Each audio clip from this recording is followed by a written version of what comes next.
And hello, my stupendous students. This is your favorite teacher, Mr. Jacobson. I'm excited to be with you today. We're going to finish up on our chapter on Judaism, and we're going to talk a little bit about the Maccabees and how Judaism has survived even after the destruction of their second temple by the Romans. Let's begin. So, who were the Maccabees? In 168 BC, a Greek ruler by the name of Antiochus controlled Judah. He decided to make the Jews of Judah worship Greek gods and goddesses, and even sacrificed a pig in the temple at Jerusalem. So, at this time in 168 BC, the Greeks have conquered, and when I say Greeks, more from Alexander the Great and his spreading of Hellenism, which you'll learn about later on in the year, I assure you. Anyway, they start imposing upon the Jews their way of life, their Greek gods, and what they think is fine, and they even sacrificed a pig in the temple of at Jerusalem. If you're aware, pigs are extremely unclean according to the Jewish faith. So that was a huge slap in the face. And only did they sacrifice a pig, but then they sacrificed that pig to Zeus, the Greek god, and not to the Yahweh, which was the god for the Jews. So a priest by the name of Judas Maccabeus and his followers rebelled. After many battles, the Maccabees drove the Greeks out of Judah. They destroyed all traces of Greek gods and goddesses in their temple and rededicated it to the worship of God. Now, each year, Jews recall the cleansing of the temple when they celebrate Hanukkah, which is actually going on right now as I speak. I think we're on our third day of Hanukkah this year. Priests from Judas Maccabeus families became the new rulers of Judah. Under their leadership, Judah took over land that had been part of the kingdom of Israel. So this will be the last time that there'll be any kind of cohesive rulership by the Jews for the land of Israel for until modern times. So foreign rulers. So the Jews were ruled by Greeks and later by the Romans.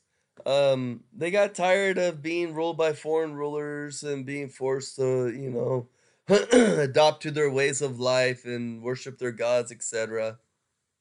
They wanted to be free and they wanted to recreate the land of Israel as it was under King David.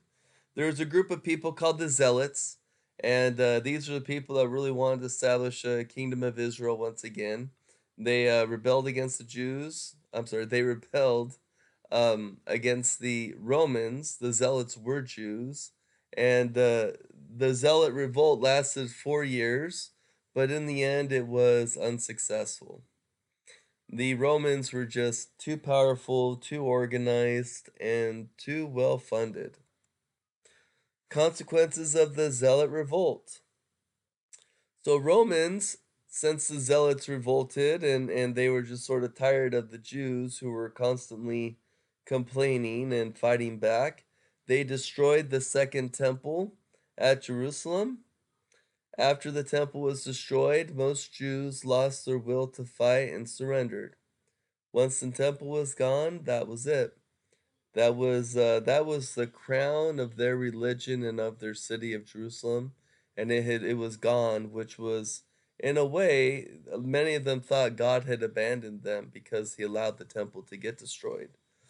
About 1,000 zealot refused to give up, and they retreated to a place called Masada, which was a fortress down far south of Jerusalem. It took the Romans 2 years to reach Masada, but when they did, the Zealots had committed suicide.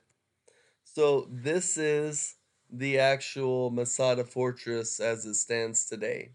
So the Zealots came into this fortress, and as you see, it has holes and things. These are done by design. This is places where people can shoot arrows and fight back, but still have some pretty good coverage for them in case they were being sieged. However, when the Romans came, the Zealots knew that there was no chance of winning, and instead of being tortured by the Romans or being captured by the Romans and being sold into slavery, they decided to go ahead and take their life. So the results of the revolt, with the temple destroyed, many Jews moved away from Jerusalem. Uh, it was too painful to be in Jerusalem and not have their temple there. Uh, Without the temple, it didn't feel like Jerusalem anymore to some of them. And so Jews slowly stopped migrating around Jerusalem. The temple was literally like a magnet for the Jews. It was the temple that kept them coming to Jerusalem. After the temple was destroyed, that was it.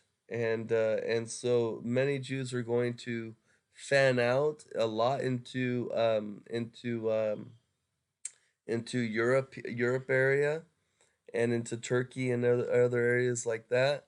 Because the Jews no longer had a temple to worship, the synagogues, which are Jewish temples, they became more important. Even today, the Jewish temples, which are synagogues, cause they even call them temple.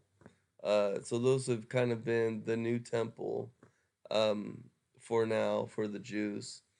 Here are some of the Jews here, and they are worshiping or chanting and giving devotion to God at the Western Wall or the Wailing Wall, which is the only last wall of the structure of the temple Mount that still exists.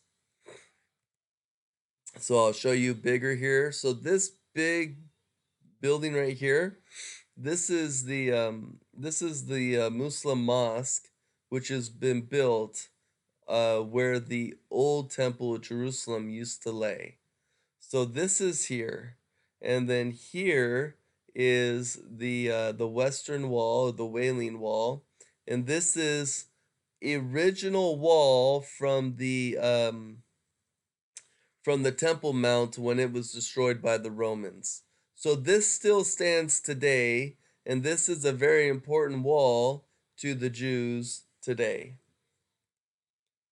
So after the destruction of the temple, there's a man who is a very important person to remember. You better remember his name if you want to do well on the test. His name is Yohanan ben Zakkai. With no temple, rabbis became responsible for interpreting the Torah and the teachings. So rabbis are going to be simply a religious leader. So one of the most famous rabbi was Yohanan ben Zakkai. He made an important political influence during the Roman rule of Judea. Although the Romans sacked Jerusalem in 7 AD, in 70 AD, because the Romans because of the Jewish revolt, Zakkai convinced the Romans not to destroy the Jewish city of Yavne. So Yavne, here's Jerusalem, as you could look at my pointer here.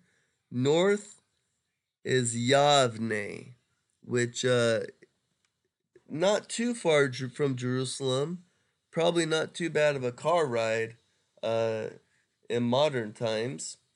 So he convinced the Romans, hey, look, you got us, okay? You destroyed our temple. Please don't destroy Yavne. Let it stand. So the Romans allowed him to agreed not to destroy Yavne. Instead, they allowed him to settle there and found a school to continue teaching the Jews. So Zakkai helped Judaism survive the destruction and loss of their temple. Repeat that again. Yohanan ben Zakkai helped Judaism survive the destruction of the loss of the temple.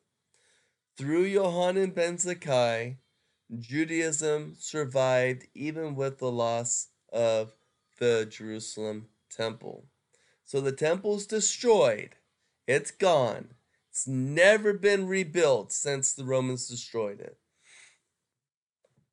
But Yohanan ben Zakkai, because of his intercession with Romans, the Romans agreed to allow him to continue to teach Jewish thought, Jewish religion, and so Judaism still continued on.